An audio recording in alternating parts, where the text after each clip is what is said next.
Ladies and gentlemen, good morning. How's everyone? We appreciate everybody being here at such an early time, but this is certainly such an important cause in our community. Goals Not Guns, a forum on youth gun violence in Miami-Dade County and Greater Miami, co-hosted by Miami Commissioner Frank Garollo and Miami-Dade College and its renowned School of Justice. At this point, I have a couple of housekeeping issues. I kindly ask that you set your cell phones on the silent position. We greatly appreciate that. And we're going to start this thing right. In just a few minutes, we're going to ask for the presentation of colors. We're going to have a moment of silent reflection and the Pledge of Allegiance, and then we'll go ahead and get started. So ladies and gentlemen, at this time, I kindly ask that you please rise for the presentation of colors. City of Miami Combined Honor Guard, Miami PD and Fire, please present the colors.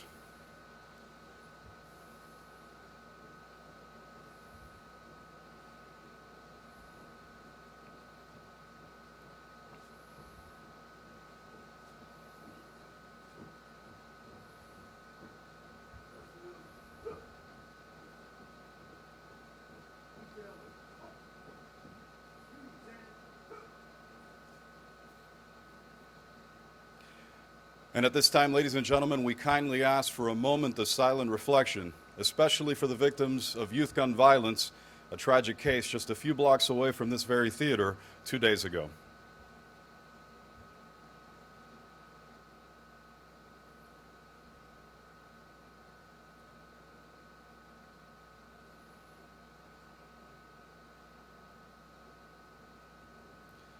Thank you. And at this time, the Pledge of Allegiance. Please join me.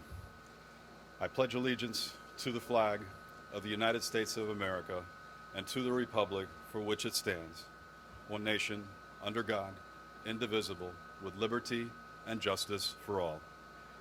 Thank you. Honor Guard, please retire the colors.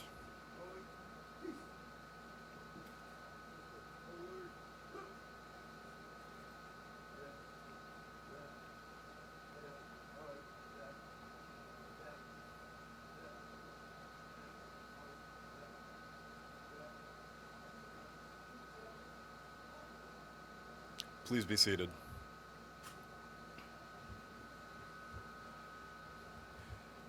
I'm Juan Mendieta, the Director of Communications for Miami-Dade College, and to me, this portion of the event is a tremendous honor because I get to introduce a dear friend of mine who I've known for nearly 20 years. I met this young man, and I call him young because we're contemporaries, and I hope I'm still young. He looks a little younger than me.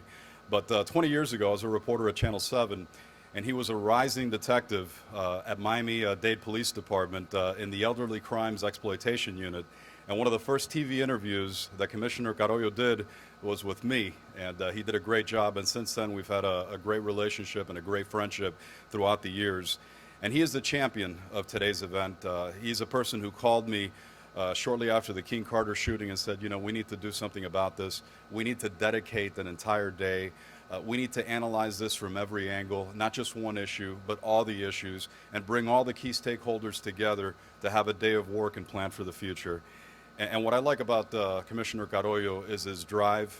When he sets out to do something, he does it. You've seen him in action on the dais in the city of Miami. He's got a background not only in law enforcement, but he's a certified public accountant. He brings some very unique skill sets to the table. And most importantly, we both have 5-year-old daughters who are friends. I think when he became a father of Brianna, it really galvanized him, and especially around the issue of youth gun violence, it tremendously drove him to come up with solutions. So at this time, it is truly my pleasure and honor to introduce to you, from District 3, Miami Commissioner Frank Garollo.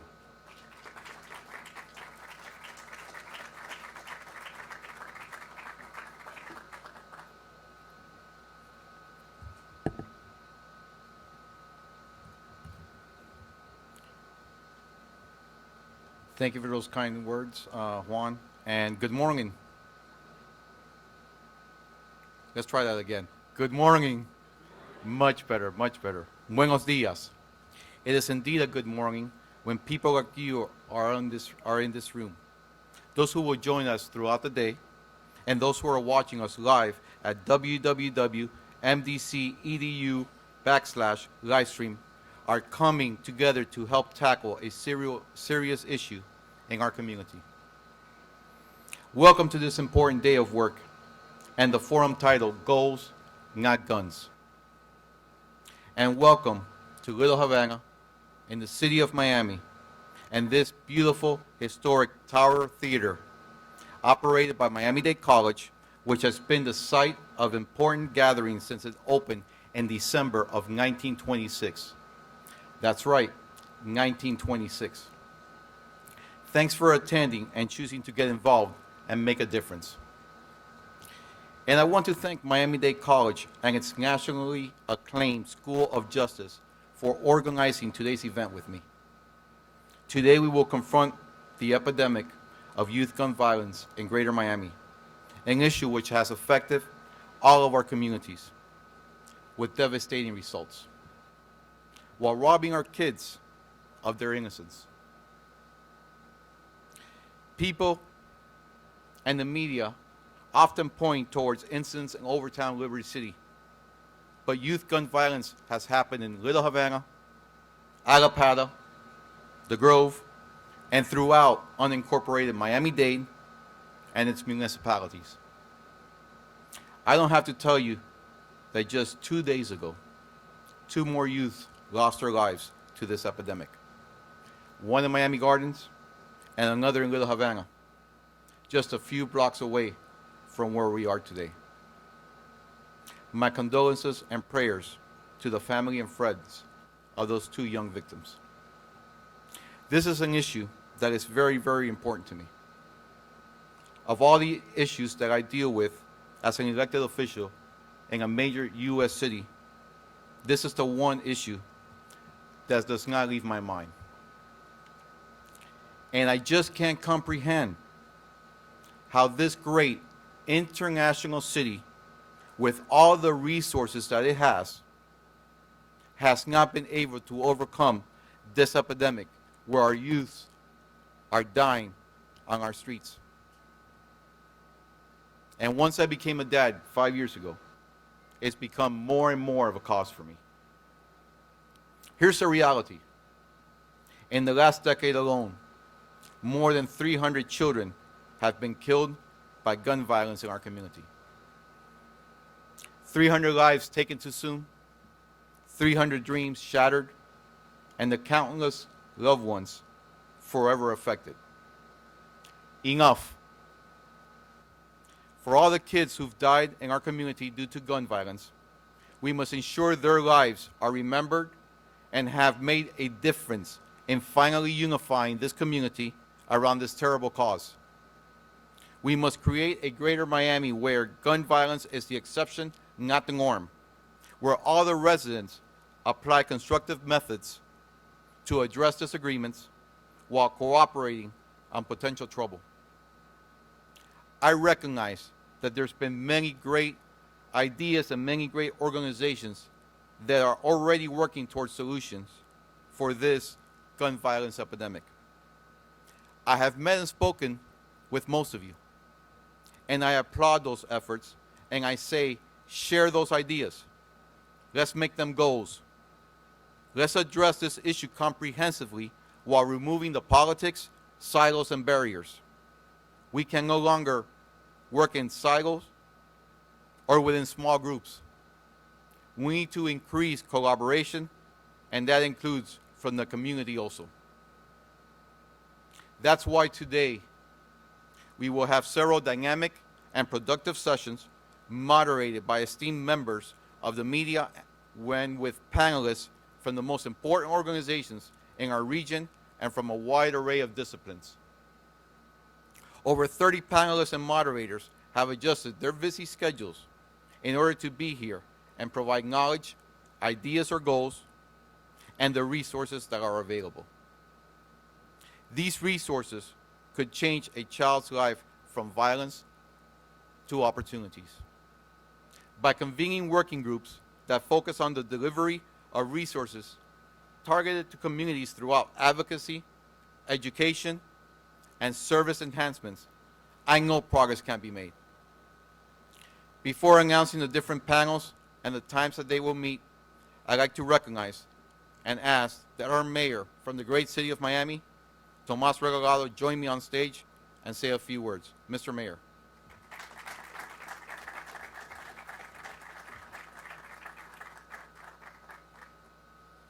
Thank you, Frank. And on behalf of the City of Miami and its residents, I want to thank Commissioner Frank Carollo. Uh, he is a driving force on the dais for public safety. And this is the main issue of all our residents. And I'm sure that you will be listening to panelists. And like he said, there are many, many groups getting together to talk about gun violence, to talk about teen violence, and to talk about teens being killed. Just last Friday, we attend a meeting on behalf of the City of Miami convened by Superintendent Alberto Carvalho and the State Attorney and the U.S. Attorney.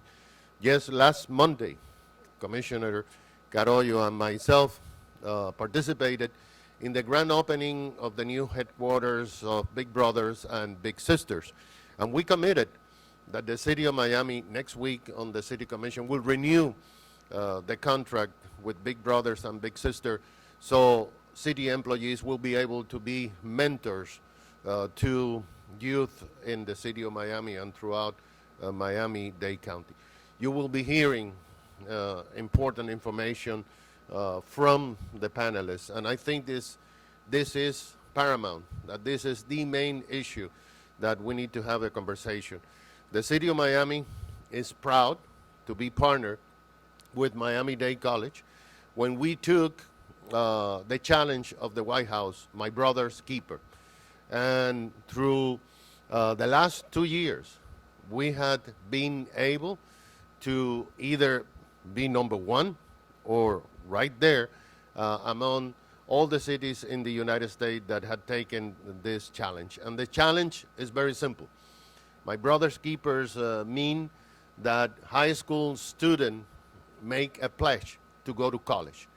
And we have been to more than 10 high schools in the city of Miami. And of those 10 high schools, we have more than 2,000 young men and women that had pledges to go to college. And Miami-Dade College has been there to sign them on. So thank you, Miami-Dade College Commissioner. Thank you very much. I think that this is a conversation that we need to have. And I hope that the public in general understand that this is an issue not only of an elected official, not only of the college, not only of different stakeholders, but all the community, that all the community needs to participate. So this will be something important for the city of Miami. Thank you.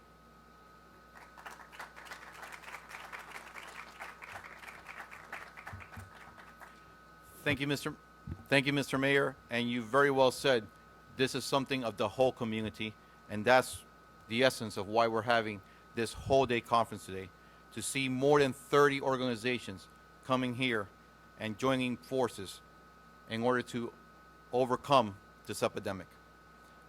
In the audience, we also have Deputy Mayor Russell Benford. Thank you for being here. And I'd like to thank Mayor Jimenez for his behalf. Please thank him. Also, there are a couple of people that wish they could have been here, and unfortunately, they were not able to. Nonetheless, they are part of this community and want to express their support for Goals Not Guns. I don't know if we have the videos.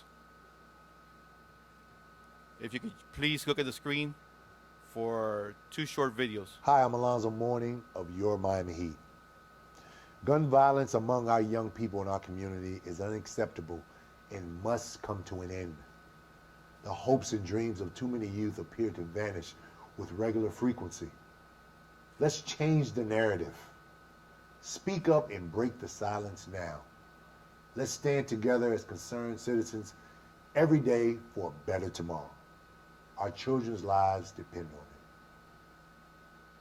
Hey, I'm John Carlos Stan of the Miami Marlins. I just want to make it clear that youth gun violence can't continue. I'm here to join Miami leaders to promote goals, not guns.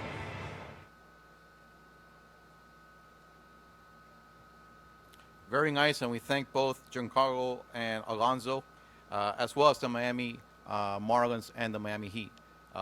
They are part of our community, and they are also involved. So let's get to the order of business for today. Our first panel at 9 a.m. will focus on employment and economic development. Our next panel will be at 10:20, which will focus on early childhood education, K through 12, college and vocational training. We will then break for lunch, which will be provided at 11:30. At 12:30, we'll host a panel with 2 concurrent sessions on building strong communities. There was so much response that we actually had to have 2 separate stages for that panel. And at 1:50, we'll have a panel discussion on juvenile and criminal justice, which will end at 3, and then we'll have a closing session at 3, where we'll hear from a victim of youth gun violence. Once again, this entire event is being streamed live at www.mdc.edu/livestream and on MDC-TV channel 78. Ladies and gentlemen, let's get to work.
Ready?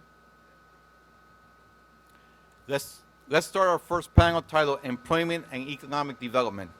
I am so glad to have our dear friend Sandra Peoples moderate this panel. She is such a consummate professional, and though she looks so young, has been a broadcast journalist for 25 years in our community. She visits us every day through the magic of television.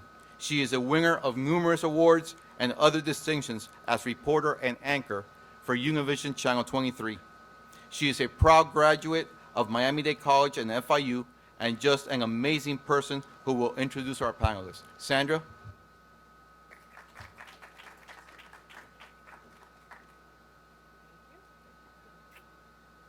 Well, thank you for that introduction, and thank you for the invitation to be here today, because, you know, I always say that Miami and Miami-Dade, especially South Florida, we have the answers here. We should be the leaders for the rest of the nation. We can do this, because even though we have our issues like any other community, obviously we're made up of human beings, faulted in so many beautiful ways, I really believe that our community, for some reason, we have the magic, and we really can come together. And we have beautiful harmony between our cultures. I went to South Miami Senior High, and our emblem was a white hand, a black hand, and a Hispanic hand. And in my life, I've always felt this unity. I never really felt division. And I think that when I think of that emblem from my high school, that's how I feel about my community, and we can all come together and find answers. And I'm very happy, honored to be here, and especially moderating this economic aspect to this issue that obviously affects not only our town, obviously, but the entire country. So hopefully we're going to come up with amazing answers here, and we're going to translate them to the rest of the country. And let's hope that in a few years, these words are vibrating out there, and that we really make a difference. I really hope that we do, because we need answers, and this gun violence does have to stop. So let's start by introducing the members of our Employment and Economic Development panel. Kathleen Murphy is the Executive Director of Miami Bayside Foundation, and so we'd like to have you come on up here. I'll introduce you, and then I'll have everybody speak for a little bit and tell us exactly what it is that your foundation does. So thank you for being here, Kathleen. Good morning. Welcome, welcome. Have a seat. Yes, yes, have a seat. I'm a little casual, so I hope you're okay with that, because, I mean, really stuffy is just not my style.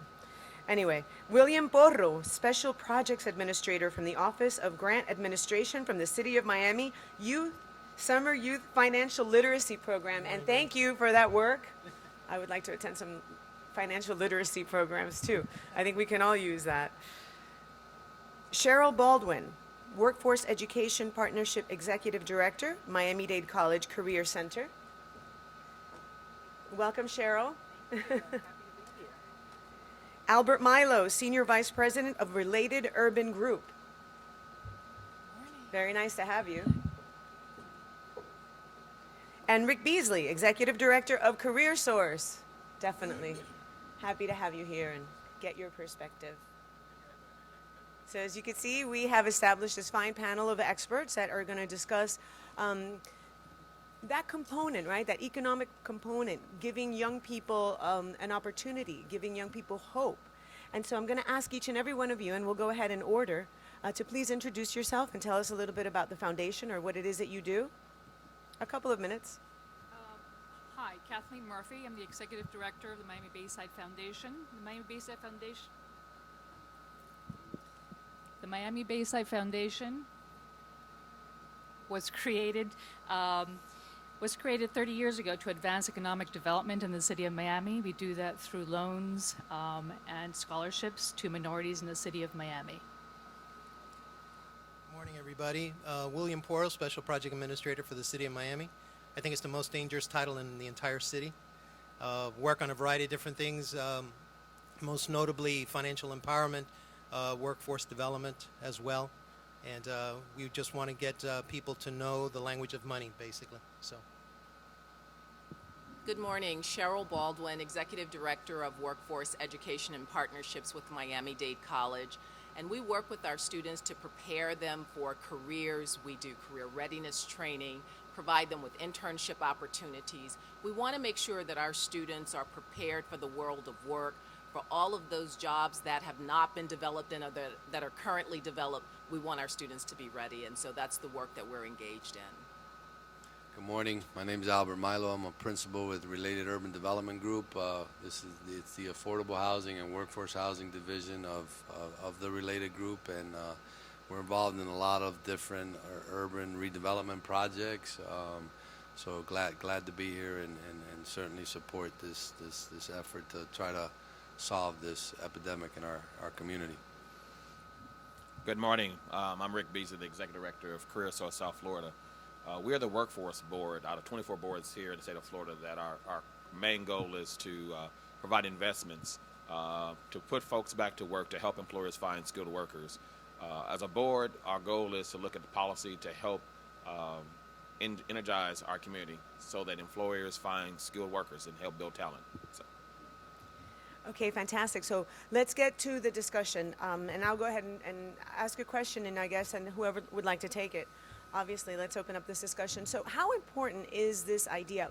A lot of times when we look at gun violence, at least in my personal perspective, I see it as a cultural issue as well, right? So we're glamorizing, and apparently having a gun is a cool thing, not in my world, but obviously in young kids who feel maybe empowered by it.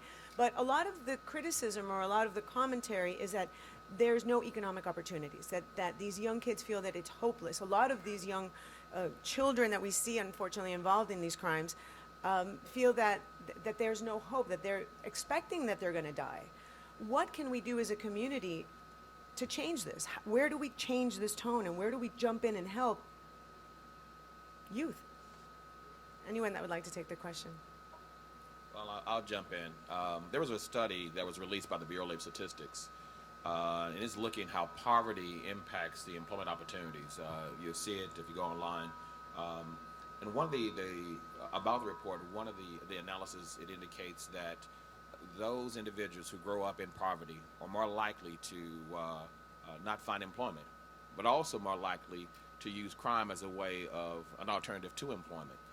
One of the things that we as Career Source South Florida have been doing, been working with not only Mayor Regalado, but also Mayor Jimenez, is targeting our resources to those communities that are mostly impacted.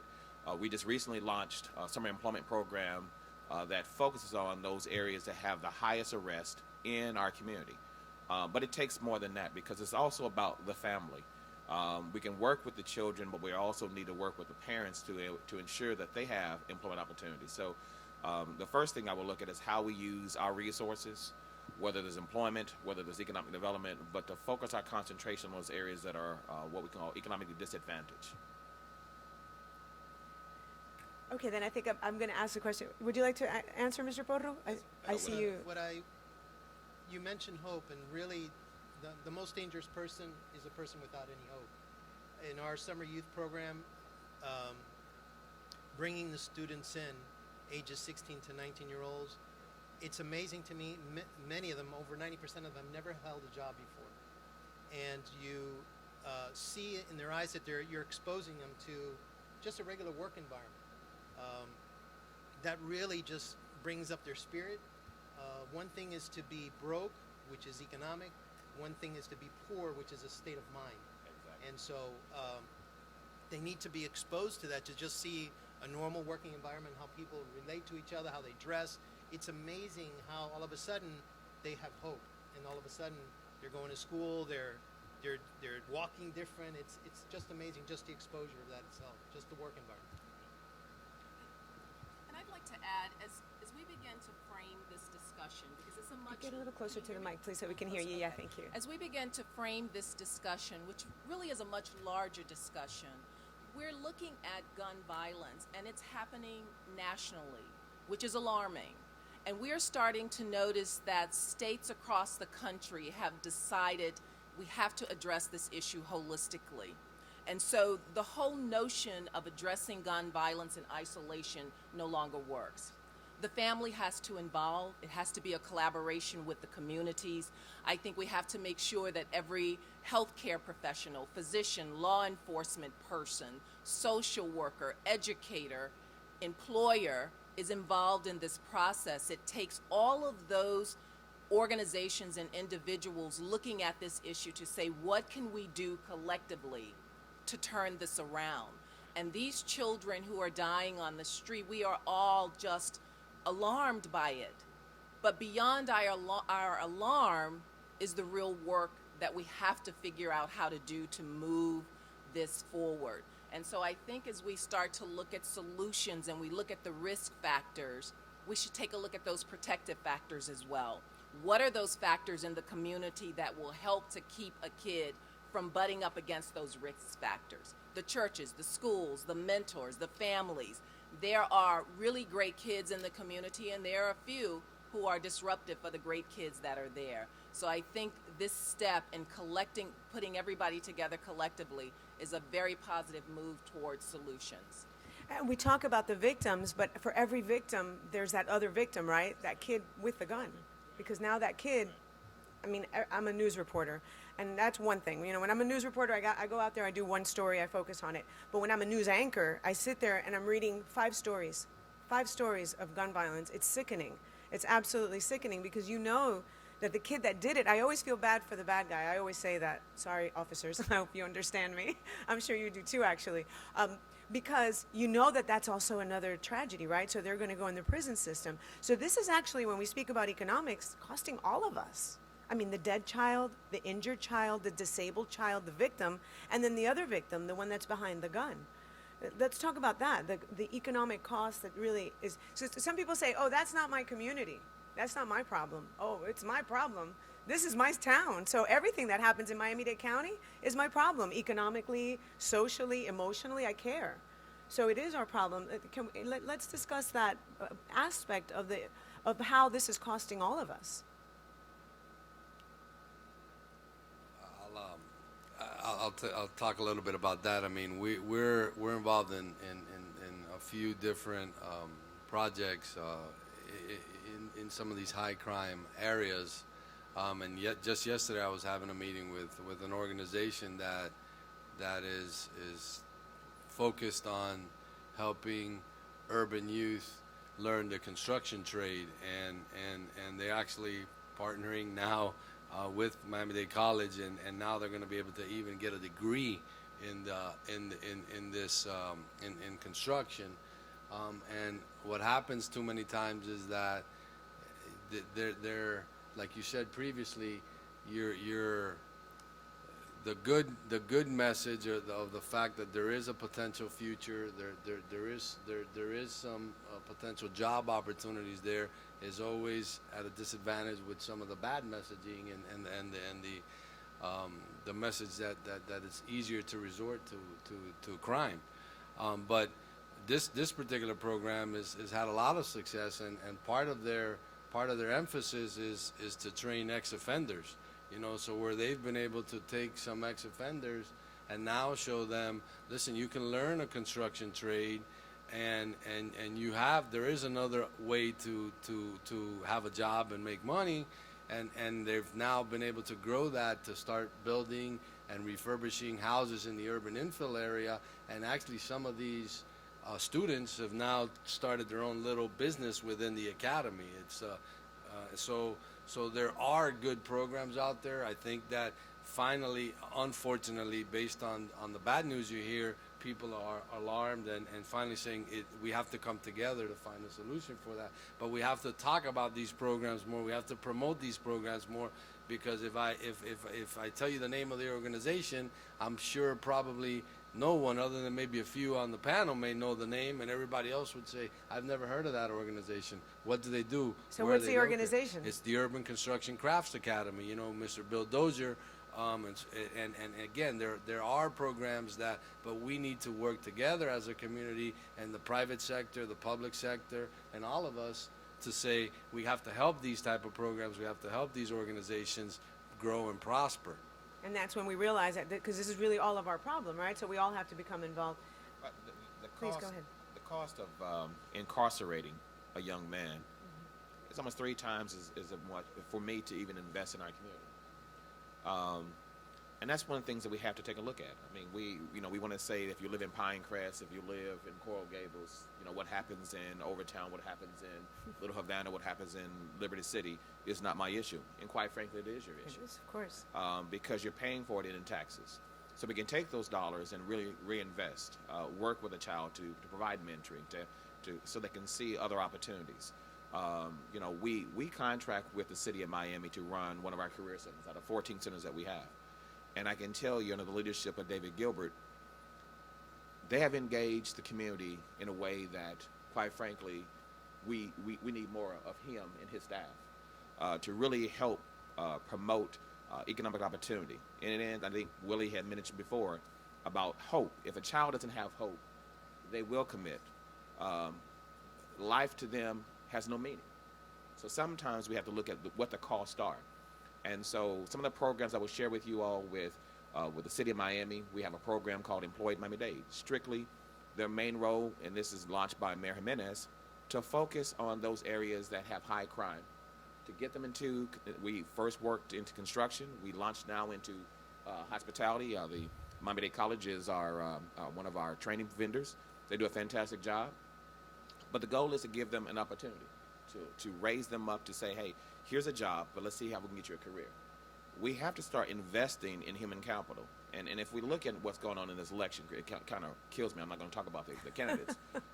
But what we're missing is the infrastructure of our community is crumbling. One, the infrastructure is, the actual infrastructure of, brick and mortar. The other infrastructure that we need to focus on is human capital. And yet we are not talking about human capital and what it does do for our tax dollars. Thank you so much. But we're talking about it now, and hopefully, I love that we're hearing these things. At least we're all being exposed to it, and hopefully on the live stream, people are going to start hearing about it. And like I say, when you put energy on something, like everyone's talking about Zika, whatever, I'm just bringing up something random, then things happen. So I think, Kathleen, did you want to say something? I just wanted to go back to the communication. Can you get a little closer to the mic? Thank you. Just wanted to go back to the communication. There's a lot of programs out there that people just do not know about. There's a big problem with getting the word out in Miami about all the different programs. For instance, we've given out more than 500 scholarships in the last 5 years. We just created a marine service technology program that's going to be at Lindsay Hopkins, and we did that with Commissioner Carollo. It's going to be in the schools starting in August. That's going to be fully paid, fully scholarshiped, so it's free. It's going to be a pilot program for 20 students. We're working with Commissioner Gortz. He just started a big scholarship program for people in his area. Nobody really knows about it. It's a free ride at Miami-Dade College. Lindsay Hopkins and Turner. Those kinds of programs nobody really knows about. And we have to figure out a way to get the word out about all these different things. There's a lot of people who didn't graduate from high school. There are programs, there are certificate programs that they can do without a high school diploma. So they can go out there and get a job after they get the certificate program. Those kinds of things nobody really knows about them. Every time you talk to anybody about them, they don't know about them. And very few people know about what we do. So I'd really like to figure out a way to get the word out about all these great programs out So there. maybe that could be one of our goals, Commissioner. That we could put that as one of the goals. How do we let people know about all these amazing programs that we have and all these resources that they could possibly turn to? And I think Cheryl. in line with the programs, you know, the question of access and opportunity is a really big question. Providing young people with access to the resources and an opportunity that can change their lives. And you mentioned these great programs, and Rick mentioned some really wonderful programs. And we have a program called Tramcom, and we are trying to get young people in that program. They don't have to pay anything. They get training in construction and receive a number of certificates. All they need to do is call us and sign up.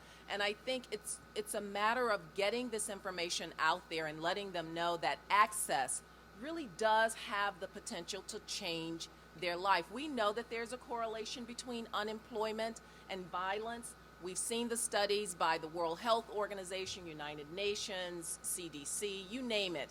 Everybody has studied this issue. So the important thing is, how do we take some of these existing resources and begin to move them out into the community to start that conversation and help these young people change their own lives? So rather than imposing some of this, if we can allow them an opportunity to become a part of it, and we can work collaboratively with these communities, I think we can make a difference.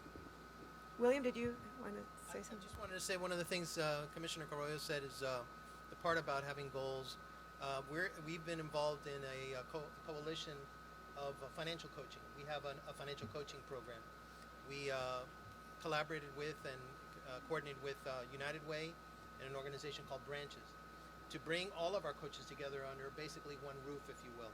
They're all funded separately, but they collaborate in the sense that if there's a client that has a need, let's say in workforce in our case, they're transferred to one of our coaches who then works with our center director. David, can I have you stand up a second? Because this man right here is doing God's work, which is what Rick Beasley was talking about. It's David Gilbert, our workforce director. Thank you, David. Yes. They're referred to him, a warm referral, so they know who's getting it. But then there are outcomes to that referral. We want to know what happened to that referral that went to David's group. Did they get a job? Did they go into training? And all of a sudden, you start completing the circle, if you will. Somebody goes in for debt, or they're unemployed, or some other thing. The financial coach now is connected through all of the different services. That's just a goal that maybe we should have as this group, basically.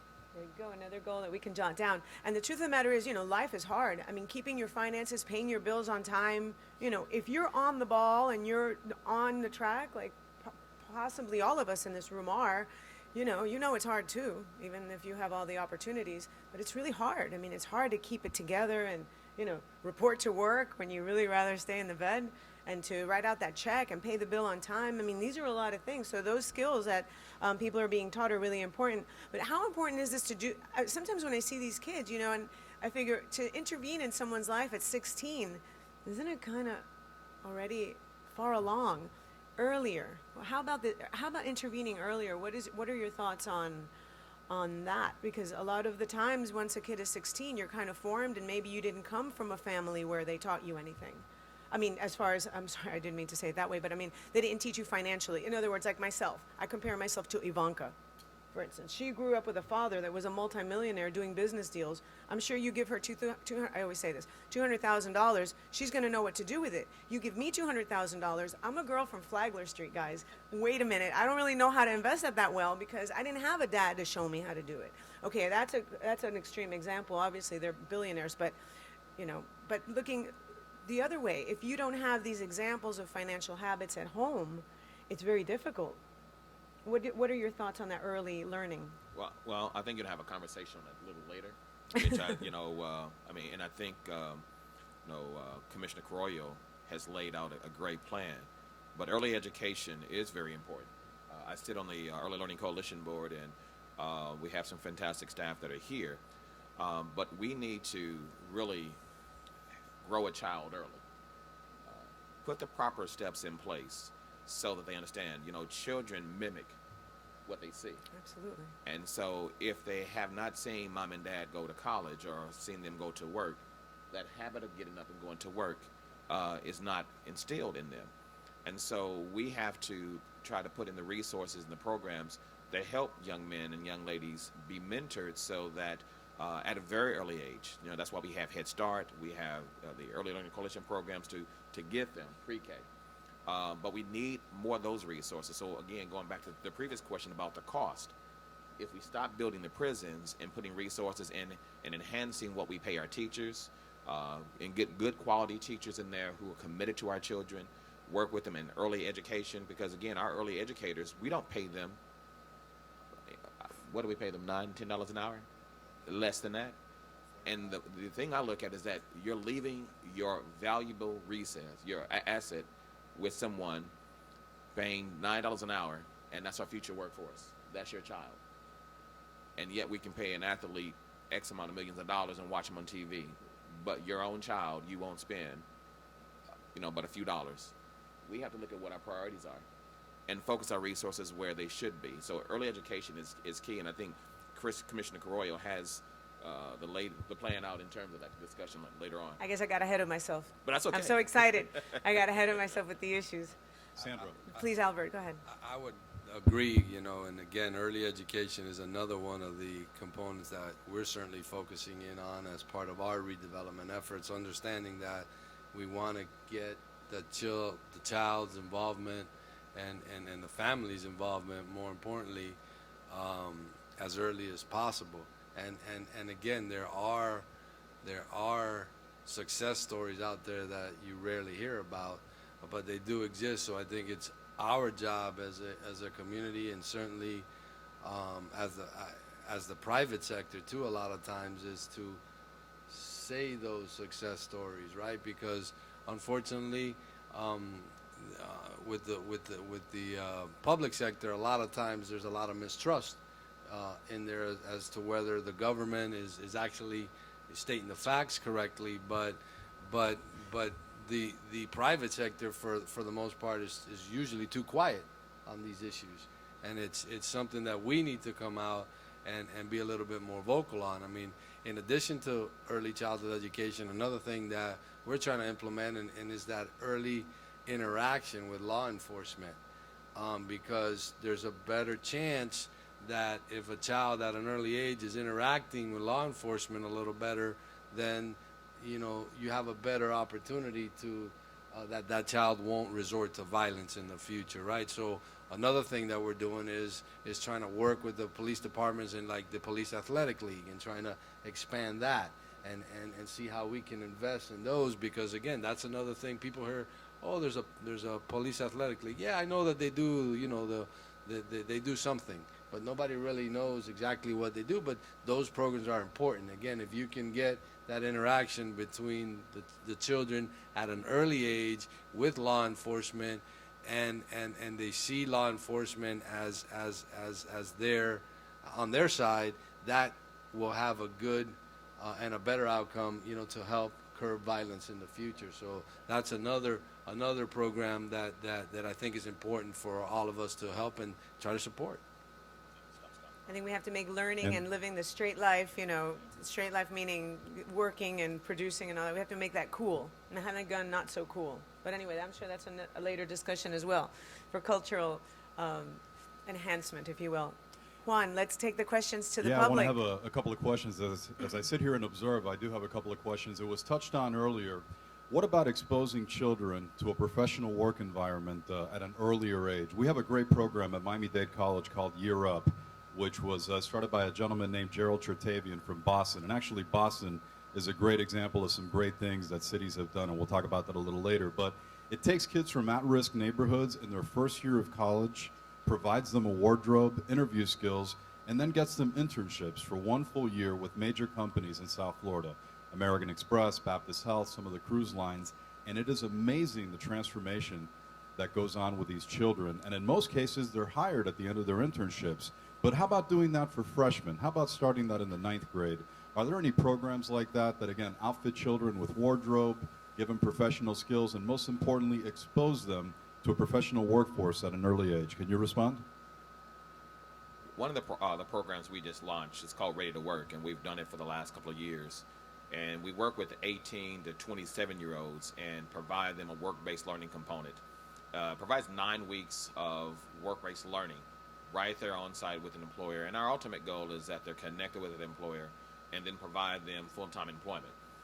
Those types of programs we need. And there's a number of programs. I know Willie has a program that they provide an internship, and I'll let Willie discuss it because he's trying to also find some resources for me, and I think we can do it, but he's trying to connect me. But they got a wonderful program as well. Ours is a really, really neat program. We started 3 years ago. We're going into our 3rd year. It takes high school students, 16 to 19-year-olds, basically that grade level that you're talking about. They work 35 hours a week, give or take, working minimum wage, but they get the real sense of what a real full-time job looks and feels like. We provide some help with them in terms of bus passes and things like that. In our case, it's a financial literacy program that hires youth. So our intention behind it is slightly different. We want to teach them financial literacy skills. So we teach them about direct deposit, getting banked, so staying away from the payday lenders and check cashers and all that stuff, and savings. So we have a longevity bonus that we give to them after 6 months. If whatever's in their bank account at the end of 6 months, so after they leave us, and 3 months after that, we provide a 20% bonus up to $100. And we also provide $25 up front if they do one of those 3 things: direct deposit, getting banked, or start savings. So between all of that, we've never lost a student from the beginning to the end. In other words, our retention has been 100%. They're learning. They're also meeting with our coaches, which is really the intent of our program. But it's worked well. We also have some programs in addition to Year Up at Miami-Dade College, and you're absolutely right. Year Up is really one of those fantastic programs where young people are exposed to the world of work and have an opportunity that they have not seen, sometimes in their families, sometimes in their communities. Other programs that the college has really started to partner with corporations on. One is a group called the Libra Group, and we started to do a partnership in that we sent our students in for a competitive internship. And they would go into New York and they would compete for an opportunity to participate in an internship somewhere in the world, which was really huge for them. And one of our students who competed against students from all of these Ivy League universities got the internship last year. Ended up, and he had never been out of Florida, first in his family to go to college, got the internship opportunity, ended up as a financial analyst assistant in London, and they covered all of his expenses. What an incredible opportunity for a young person to be exposed to what can happen in the world of work. Other opportunities that the college has really started to create these collaborative models around include something with Launch Code in Harvard University. And we came together with that partnership and created a course, a coding course. We invited anyone to participate in that course, whether you had a college degree or not, whether you'd ever been involved in computers, whether you knew anything about coding. We said, come, we'd like to expose you to this kind of technology. We had students sign up who had never participated in any kind of coding class. One of the students in that class, which was a political science major, young man who, working toward his associates, very focused, decided he would take this course, had never coded before, took the course, did so well that he ended up working with both Launch Code and just really being that student that wanted to absorb everything. He decided that he wanted to go to the annual hackathon that Harvard has. They have this big hackathon. They invite the best hackers across the country to come. Of course, as a student, he was what students are, broke. He didn't have the money to go. So he did what most students do. He embarked on social media to raise the funds to get to Harvard to go to the hackathon. Got there, was really successful. The faculty at Harvard was so impressed with this student from Miami-Dade College who had participated in this collaboration, they offered him a job at Harvard University as a lab assistant to help those students who are learning coding. This is the power of access, opportunity, and exposure for our students. These opportunities exist. It really is our challenge and our charge to provide them with that information so that they can move forward. But we're really doing some exciting work at the college, and we're collaborating and partnering with as many people as we can to get the word out there and to make sure that our students are prepared. And before I turn it How back do to you get the word out? Wait, because those stories sound amazing. As a reporter, I'm like, oh, I could just see myself doing this story of hope and amazing, this child that, oh, so excited. But I didn't do that story. I don't know who did that. Did you do that story, Alex? No, we didn't. We don't do those stories. So you need to read the Riot Act to the media people, too, my people. Because we need to start talking about positive stories. We love that gun violence. We love to promote that gun violence, too. I'm being critical of my industry, I know. But it's true when we're all part of it, because obviously you guys are consuming it somewhat in one way or another. But somehow we need to be telling these good stories, right? We need to be telling, oh, you're a reporter too. I'm telling you as well. No. But seriously, we need to somehow, I mean, I'm hearing these fabulous stories that you're saying, and, you know, I've never gone to your career resource office and done a story on that, and I think it's really important to get the message out, not only in the media, obviously, in social media as well. But Cheryl, so the question is, how are you getting to young people to know about these programs? Cheryl, how are you reaching out? How is the college reaching out to those people? I mean, obviously you have a nice pool because you have a lot of students, but once they're in college, we know they're already on that path. But how do you reach out to kids before they get to that? So much of it involves reaching out to our partners and people that we're collaborating with. Some of it is internal, external marketing. Some of it is image marketing.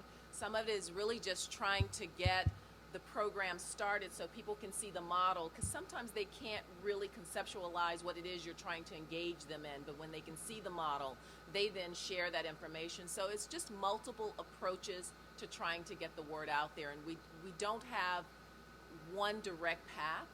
We try many. Sandra, I just wanted to mention for the audience, this is a big theater. We have people spread out. So if people can move down when they get a chance and also participate in the conversation, we really appreciate that. Any questions from the audience before I turn it back to Sandra? Yes, Thank you. way up. We'll go here and then I'll go up to you. 1 second. I'm glad you guys have questions. One second. Good morning. Brenda Berancourt from the Little Havana. I just want to ask you guys, you are talking about a lot of programs, but in Little Havana we have program for teenagers that they can actually do. You're talking about things about college, think about business owners, but what about the teenagers, or actually the kids from 12 to 17 that are actually doing these crimes for lack of, let's put it this way, entertainment? I am part of the Community Relations Board for the county, and we have done 6 forums in the past month. From Woods, Perrine, Miami Garden, we were last week, unfortunately, what happened 2 days ago. And one of the things that the parents are asking is, what programs that the city, the county, the state can do for my child after school? Those are the programs that we are actually interested in and found out to show the community that we have programs for those kids. And another question, I know that you might have short time. I just want to know if the city is going to be interested in putting pressure on the curfew. The child, which is after 11 o'clock in the middle of the night in the street, now we have a law that say the police officer can stop them and say, what are you doing? Where is your parents are? So that's my questions to you guys. I know it's economic, but all of this is involved. Because if my child is not at home by 11, as a parent, what exactly am I doing? Let me first jump in on the one piece. When you refer to the after school, the programs we offer are 14 to 17-year-olds, And I will share first, when Commissioner Carollo and Mayor Regalado, they were with us Monday to the grand opening of Big Brothers Big Sisters. I happened to sit on that board. It was great to see them and the city's commitment about mentoring. We mentioned, that program, and I would share with you that in partnership with Big Brothers Big Sisters, and if you haven't seen it, please go by. First of all, let me say, if you're not a big or big brother or big sister, volunteer your time. It doesn't take a lot of money, it just takes time. And oftentimes we talk about money, just give your talent and your time. So that's a plug for Big Brothers Big Sisters. The second piece is some of the things that we are doing. When the city made their commitment, we as a board are making a commitment, roughly about $250,000 to create a tech hire center right there in that, to provide an opportunity for the youth in that area. They don't have to be a part of, but in the area to participate. If you haven't seen it, please go by. They have a wonderful resource center there that has been funded by Bank of America. The Carnival gave some resources to help buy the building. And that's just one example. The resource, I can tell you that we went in and found $3 million to invest in summer employment for our youth. And again, I mentioned before, we're focusing on those areas that have the highest arrest. Why? Those areas need the highest concentration of resources, because if we're able to assist that youth in looking for employment, expose them to employment opportunities, to show them what the possibilities are. Cheryl mentioned earlier about launch code. Launch code is a wonderful opportunity about coding. Sometimes we get hung up on that got to go to college, and yet here's an opportunity that provides short-term, real-time training to help you get employed. And it doesn't mean that you have to be 20 years old. I can tell you of a 15-year-old who got his CCNA, we're talking some years ago, but it's an opportunity. The city in this effort here is to help promote how a number of organizations across the city and the county are looking at how we address gun violence. And it takes all of us, whether you work for a career source or whether you are with Miami-Dade College or you're working with the related group, it takes all of us to commit our time. So there's a number of programs. Now, I can't agree with you more about, the curfew. I don't live in the city of Miami, so I don't get myself in trouble, but I can tell you, I will ask myself, if my child is out there at 11 o'clock at night and I'm not there with them, then you need to come talk to me of what I'm doing as a parent. But it takes all of us to work together to make this community better. And I'll just give you another example, and it's not exactly a youth program, but again, and as part of our redevelopment effort in the Liberty City area, we recently attended a function, and there was it was a big event, and there was some press there, and the event was centered around the fact that they were bringing Wi-Fi to the community center in this development in Liberty City. And at first I'm like, well, this is great, but like, what's the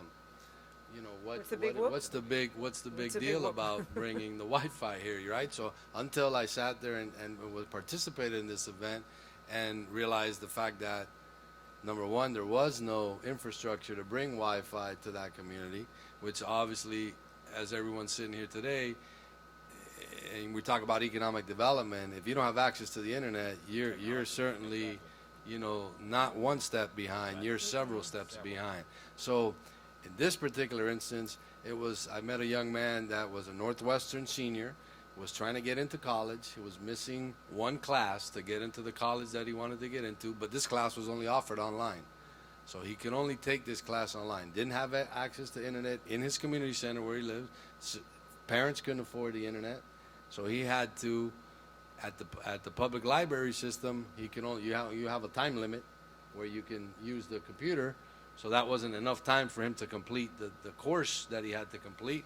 So he had to get on the Metro bus in the north part of town and drive all the way down to Florida City and have enough time and drive back in order to have access to the Wi-Fi to complete the course. Now that could have been the difference between that young man getting into college and getting a degree and getting a job or resorting to violence, right?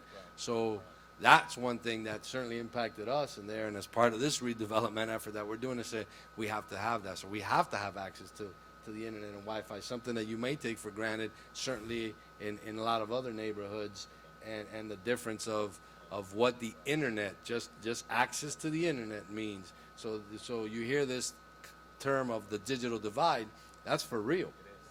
That is for real, and that is something that has to be addressed. I know what we're doing is we've committed in our thing, in our redevelopment effort, to say we will bring the infrastructure to this community and we will provide free Wi-Fi to all the residents and the future residents of this community. Because, I mean, something as simple as I hear if you have to get any of your benefits of different agencies, you no longer go to an office and stand in line. You got to go to a computer and do it online to get your benefits. So little things like that we take for granted in a lot of communities are things that are important in these communities, and they do have a direct impact, like Rick says, of what our priorities are, where we're going to invest to hopefully stem some of that gun violence. And you were blessed to see that because it's so easy to just not notice, right? So we're walking around in our life, and had you not had that experience, and share it with us now as well. As a news reporter, a lot of times I go into situations where there's poverty, but the truth is I leave, and it's very difficult to really understand. I see it, and I'm up close maybe a lot more than other people because I'm lucky that I have this job and I get to go in neighborhoods and see people that are less privileged. But it's so difficult to really understand when I go to my nice house later and I don't have to struggle. So thank you for sharing that. I think, did you have a comment, Rick? No, I mean, well, the one piece I will add. And I'm going to get to you. I know you're waiting for your question. The only digital divide, and I'm glad you brought that up. I wish sometimes that we would go into the communities and really see. I mean, we are fortunate that we can leave and not experience it. So let me share this real quick. The college has a wonderful program through the Idea Center. If you haven't been there, go, please. Again, Cheryl mentioned about coding. But I bet you folks in this room don't realize that, the White House has put out an initiative called Tech Hire. And the focus on Tech Hire was to look at it and go into various parts of those communities that were economically disadvantaged. Well, myself, through Mayor Jimenez and others, we submitted an application. Miami is now considered a Tech Hire city out of 50 cities that were awarded. No resources, but it allowed us to build this ecosystem. The Idea Center is a part of it. Other organizations, Emerge Americas, if you haven't, there's a huge conference, but it really exposes us into technology. Why does it become important? And, Albert mentioned earlier, it is to provide an opportunity for our youth, our folks who are coming in. Just like we can either speak English, but the idea about technology, that having basic technology allows us to move forward. So for us as a community, as a board, we kicked off Tech Hire. I mentioned to you all that Big Brothers Big Sister will be the first one that we'll look at having a tech center, but our goal is to expand that in 4 different other parts of this community. Why? Because we want to expose you to that opportunity of short-term training. The other piece is that Career Source South Florida launched a digital divide component years ago to help to erode this digital divide, giving computer access, give a computer as well as paying internet service for a year for low-income families. But it takes more than that because we're just, we don't have resources that is unlimited. Now, if y'all want to contribute, we'll take them. But I really think take your money. But I really think that we do need to step back for a second, realize we are coming from, go into some of the communities and work, volunteer our time, mentor a child. Yet on Monday, Commissioner Carollo saw that one young lady, was it a $15,000 scholarship to Clark Atlanta University. Fantastic. And again, we sometimes don't realize the impact of mentoring for this child. She said that her mentor, her big, wasn't there to help her. She wouldn't know where she would be. So the opportunities that we have to really change this community, folks, it's not about money, it's about our time. It really could help. So, if I Kathleen, may, go just ahead. really, from all my conversations with all the colleges and all the different community organizations, one thing everybody mentioned, and it has to do with access, is school bus passes, $50 a month for students. A lot of students can't make it to class because they cannot pay for the bus pass. I think, and because we have so many influential people here today, I think that should be, if possible, free to students. I think that would make a big difference and would really be helpful for their access to school. Just A wish list, I like it. We have a wish list. Commissioner, you're jotting everything down, okay. Cheryl, go ahead. I'd like to add to that. And that's very true. Transportation can sometimes determine whether or not a young person can go to school, not go to school, seek employment or not. We recently received a grant from the Walmart Foundation funded by the League of Innovation. And the grant was designed to provide low-income youth, unemployed individuals with an opportunity to gain training for middle and high skill level jobs. But more importantly than that, offering the program without the wraparound service would really not have been beneficial. And we were fortunate enough to receive bus passes to provide every participant of that program with a free bus pass to allow them to go out and look for employment. It's one thing to say, here's a list, go look for employment, and the person to say, where do I get the income and the resources to buy the bus passes to do that? Where do I get the clothing to go out and look presentable? And I think it's taking that collective approach to look at all of those wraparound services that the individual needs to move forward. I agree that the mentoring is critical. It's important.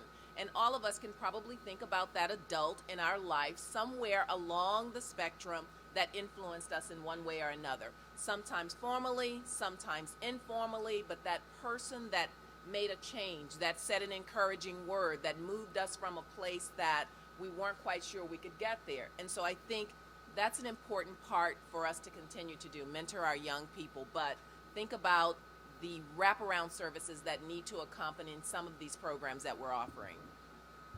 And to raise the bar, right? To raise the bar in somebody's life so that they have to come up. We all want to come up. You've been waiting so patiently with your question. My name is Holly Zwirling. I'm the president of the Fatherhood Task Force of South Florida. I know that we all feel great passion for the children that died. I want to thank the commissioner, by the way, for putting this together. But I'm interested in knowing about the story of the children who are doing the killing. What is their story? What do they want us to know about how come they resorted to guns, not goals? So I'd like us to sort of go into that, that piece, if you would, and consider those children, those families, and what brought them to this would be my number one question to you. And the second question is, the Children's Trust and the Children's Movement provided us opportunities to go into various communities in Miami-Dade County. We went into Opelika, and we heard from residents who were talking about the inequities in the Opelika area, and particularly were concerned about the way the government was being run. And as you read today in the Miami Herald, there's a big story about Opelika politics and where the money should have gone and didn't go.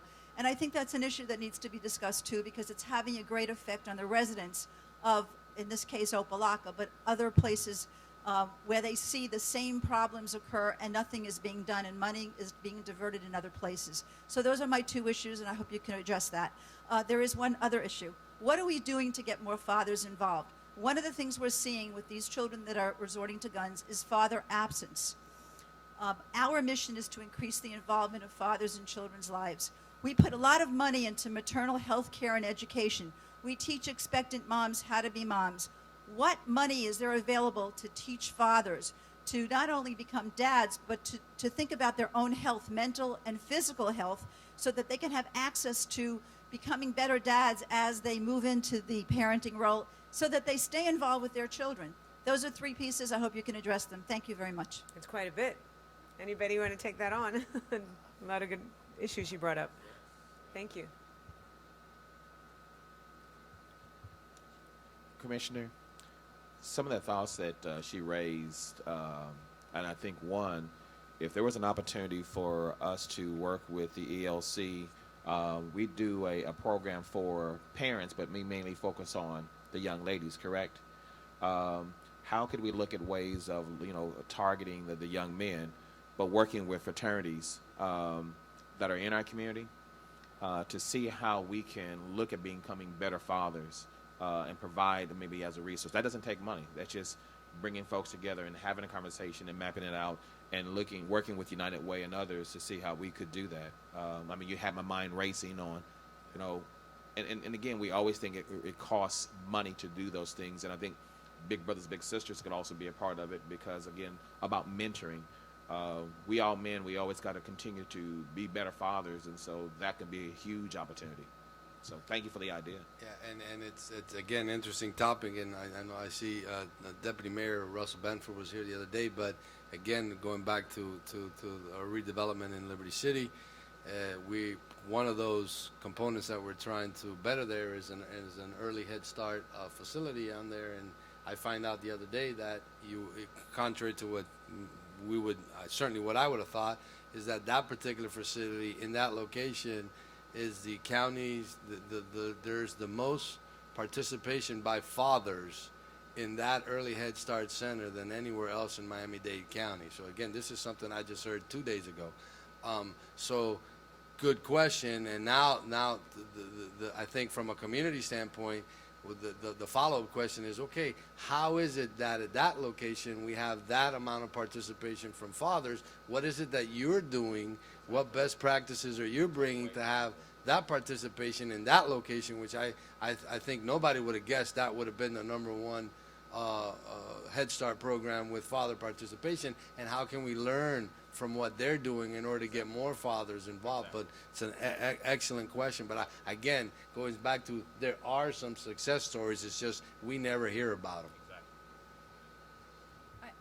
I think because the issue of gun violence is so complex and that it requires so many different approaches and responses to this issue.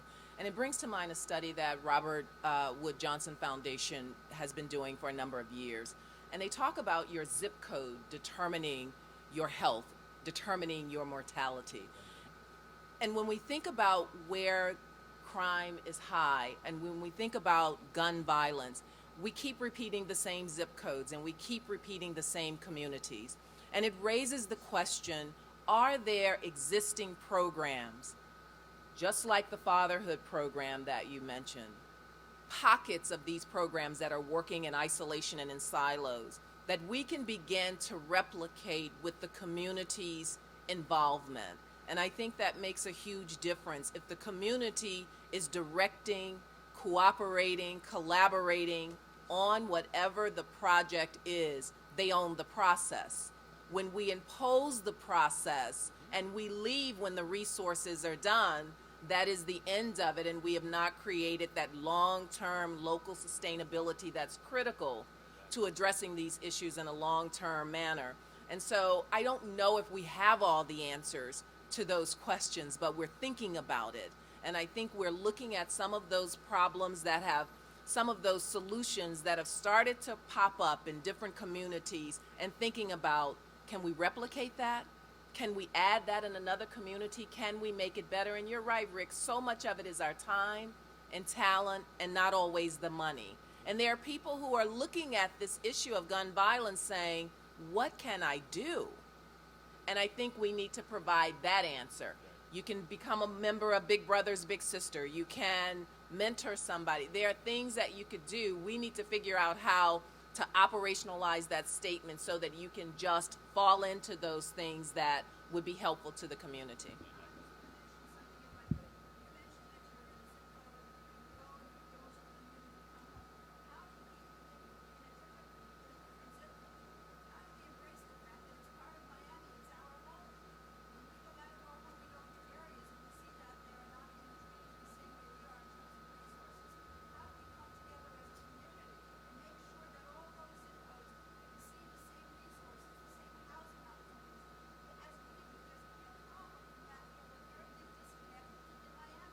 And educational opportunities. Just your voice right there. You may not live in Florida City. You may not live in Goulds. You may not live in Perrine, or you may not live in Liberty City or Opelika. You may not live in Little Havana. You may not live in Sweetwater. But just your voice there, and others who can come out and talk about having equity across the board to ensure that all communities. One of the things when we launched our program, we have a summer employment and the Ready to Work. The one thing we looked at was, leading the change, inspiring the youth to build a community. And we forget that we're part of a community. Our community is Miami-Dade, and we forget that. We all, it's like in my brother's keeper, and we forget that. I'm good in Pinecrest. So what happens in Liberty City doesn't impact me. And we got to realize that it does impact us. And so your voice alone, if you can get others like you to come out to the county meetings and to the city commission meetings to discuss that, when you see where there are issues of it's not being treated fairly, others need to speak out. We have to take an active voice and participate in this democracy to ensure that all children, whether you're black, whether you're Hispanic, whether you're white, whether you're Asian, it doesn't make a bit of difference. This is Miami.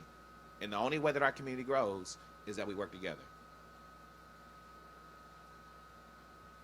And Well, first- it'll take these type of forums again. You know, we have media participation. We have a lot of, educational institutions. You know, we have program and we have the private sector, and we have to raise the awareness. There are people that are willing to help.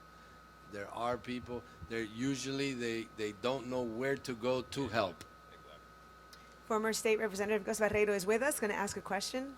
Thank you. Well, first, Gus Barrero with the Children's Trust want to thank the Commissioner Carroyo for really being in the forefront of this issue. I think this has affected all of us. And I think, as you well know, the Children's Trust has a 211 number that people can call and try to get some services. And they invest in hundreds of programs that really change the lives of a lot of kids. And luckily, most kids come out of the situations they're in and they grow up to be successful adults. But going to Holly's question, what are the kids saying? So the Children's Trust in the last couple of months have been holding hearing lessons with kids who are in the deep end of the system, trying to find out why are they choosing maybe violence, not only just gun violence, just violence, period. It all comes down to, you hear, I don't have a role model in my life. It's survival. These kids don't see a future.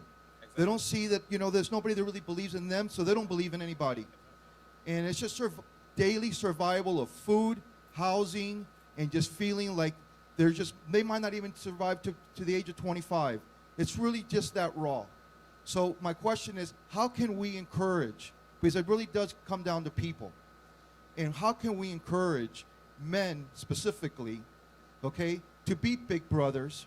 How do we encourage people to understand the importance? They need to step up and say, listen, I want to mentor some of these youths, because they're hungry for it. These kids are not born with the idea of, like, I want to be a criminal and I want to be somebody who wants to be locked up. They want to survive just like everybody else, and they want to be successful. So how do we reignite that hope in their life?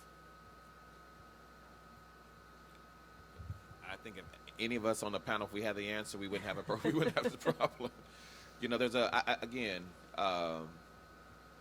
we all have to commit our time, and I know we sometimes get busy. As you were talking, I'm thinking about, okay, what organizations do I belong to that really provide mentoring? And I can look at 4 organizations: Circle of Brotherhood, that does some wonderful work here in our community. The 100 Black Men of South Florida, my fraternal organization, Omega Psi Phi Fraternity, and then my homeowners association. There's so many things that we do, and I know it's like all of us have to commit. It's particularly men. We have to commit our time. And then again, if you have a child, I have 4 boys. I'm blessed. They graduated from college. Congratulations. And so now is how do you give your time?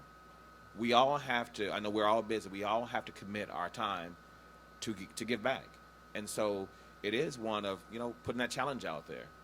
I can tell you, with Big Brothers Big Sisters, we need more mentors.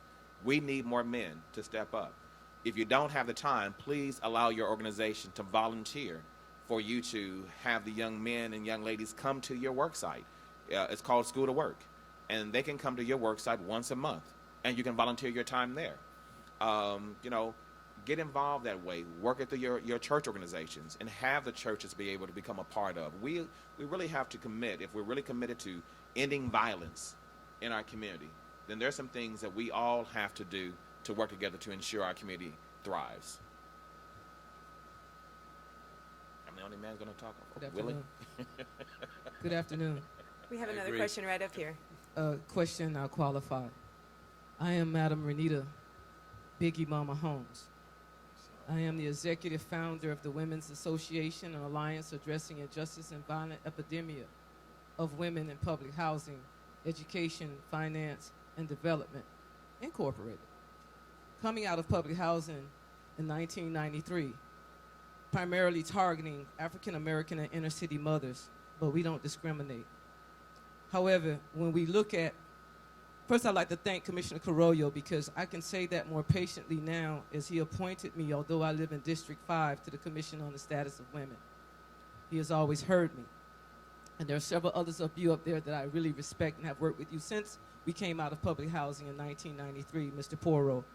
And I know even the gentleman sitting next to Mr. Beasley, leaving Mr. Beasley last. I'm a graduate of Miami-Dade College while attending Lindsay Hopkins to operate the first business in public housing off of $547. But most importantly, what I'm trying to relate to you is what is the name, because WOW, as Wave of Women, is mom upside down. And when I look at Mr. Beasley, thank you.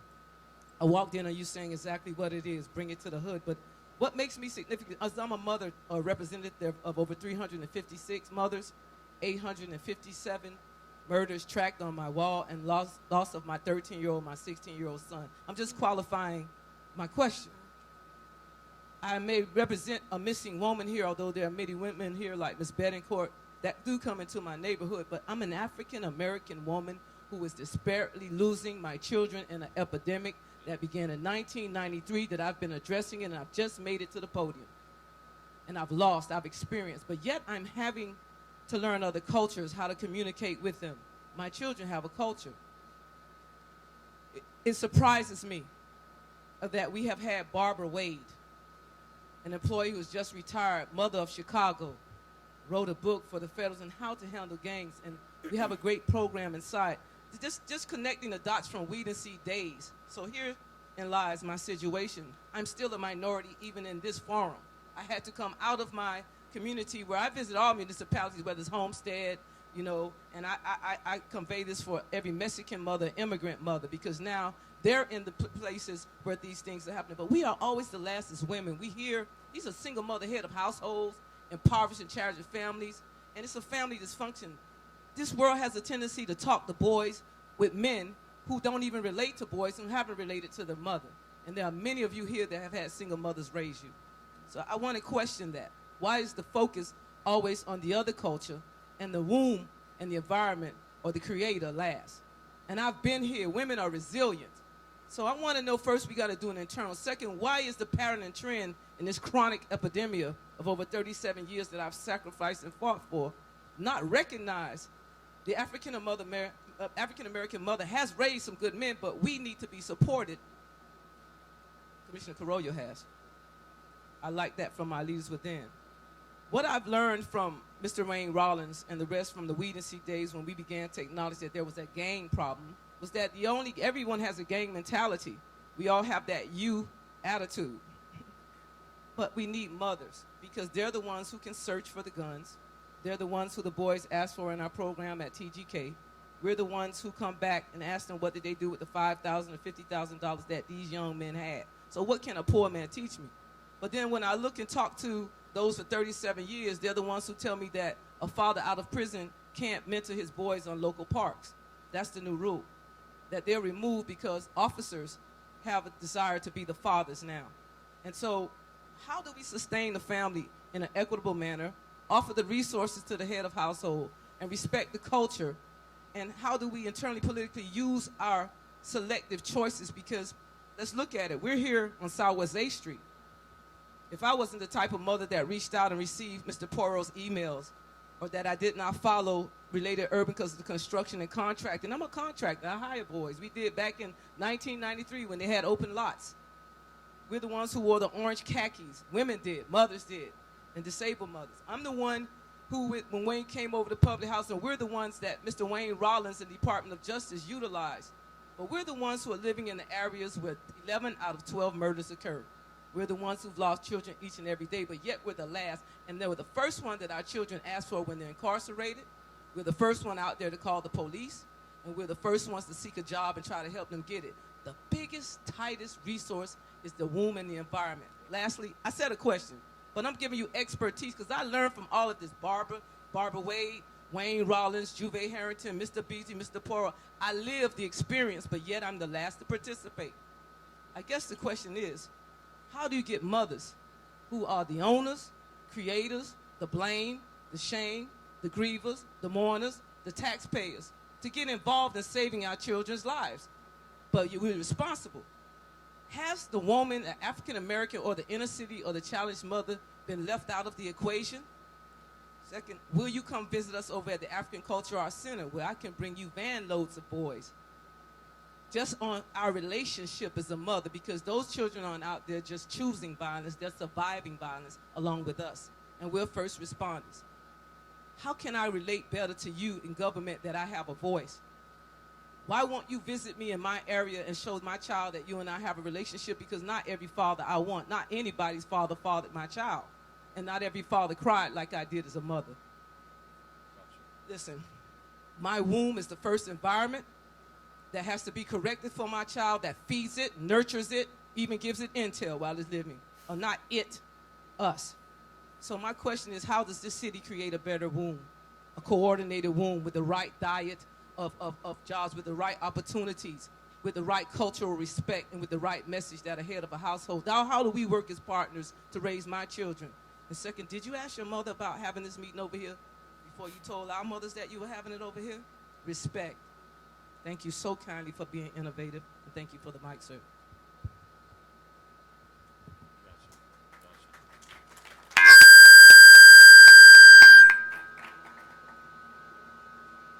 I'd like to just say, Renita and I go back a long way. And she brought up something that's very, very interesting. And it might not be politically correct to say this, but I'm going to say it anyway. The analogy that I use is the following, and I'm from the private sector originally. If somebody was to call a party, they would say to somebody, hey, who's going to bring the dessert? Who's going to bring the entree? Who's going to bring the forks and knives? And who's going to bring the napkins? I think we need to, and we can always do better, and I think that's something that's woven into our conversations all day this morning. We need to collaborate better as entities. What I'm talking about is, if somebody's having an issue like the ones that Renita just mentioned and the other young lady, is that we're not collaborating. Many of the times we're very fragmented here. We really are. I'm just going to speak honestly. And so therefore they look at either the city, and it's not a disparaging, but they'll say there's a problem, the city should solve it. The city can't solve many of the problems by itself, right? That's the conversation that we're having today. There are things that the city does and can do very, very well. Manage access, create agendas, legislation. There are things that private sector can do much better than the city. Data gathering, a variety of different things. NGOs, non-governmental organizations, bring the thought leadership, the direction, the focus that the city might not bring, or the private sector. But when we bring it all together, that's truly when the magic happens. The coalition that I mentioned before, the coaches, is a very simple thing, is financial coaches. Well, what's the big deal with that? Well, these are three entities that never worked together before. All of a sudden, they're connecting over 4,000 or 5,000 people to workforce. Now they're getting directed to David's shop. They're going to Ways to Work, which is a program for getting a car. There's a variety of different things. So now the connections start happening. No more money, no more effort. It's just working intelligently. So I pray that that's a goal out of this group, that we take those silos down. Commissioner Carollo said it best. And we have the resources, but how can we work smarter and more intelligently for problems that you're seeing and the other young lady's seeing? So.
Well, we thank you so much for your comment. Ladies, it's a tough question to take on, but if you'd like to, Kathleen, Cheryl.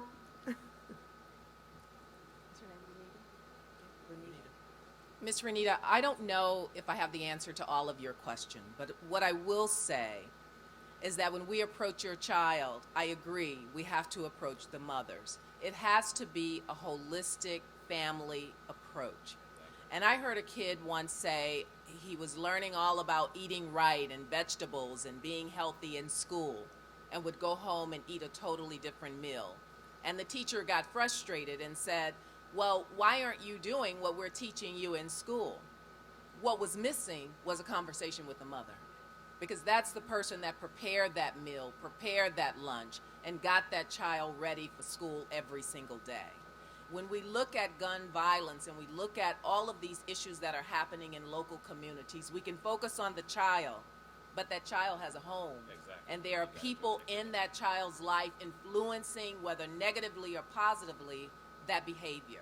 And I think we have to take a look at approaching the problem as a more holistically, in other words, to make sure that we prepare not only just the child to deal with this violence that's permeating throughout the community, but the family needs resources as well. So is there one way of doing it? I don't think so. Is there a quick fix? I don't think so. I think this is work that you sound like you've been doing for many, many years. Others in this room have been doing for many, many years and will probably continue to do it. I wish we didn't have to continue to do it and could find a solution, have zero tolerance with gun violence. But here we are today, and we're trying to work across disciplines, trying to work across professions to find ways and find solutions. And we're not the only ones. In Boston, they put $10 million aside just to provide employment training for young people. In Los Angeles, they've created programs so that kids in the evening won't be in the streets but will have some constructive activity to do. In Kentucky, same thing. I mean, this issue is happening across the country and everybody is collectively looking for solutions. And Thank you so much, Cheryl. I am going to have to wrap up. Okay.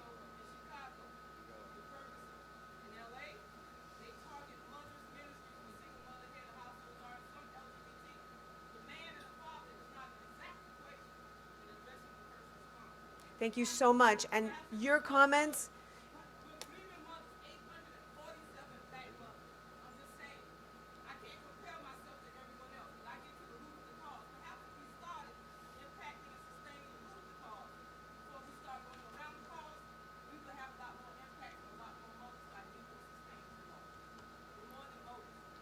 Thank you for being here. Thank you for your community involvement. Obviously, we're so sad for your loss and your grief, which clearly is the reason that we're all here together. I want to thank everyone on this panel. Thank you all for taking time for being here. Thank you all.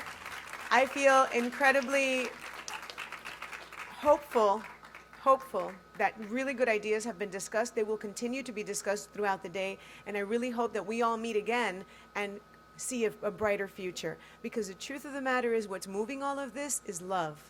All of us, love. So thank you all very much for being part of my community. I'm here for you. I know you're here for me. God bless you. And may we have a safer world. Thank you.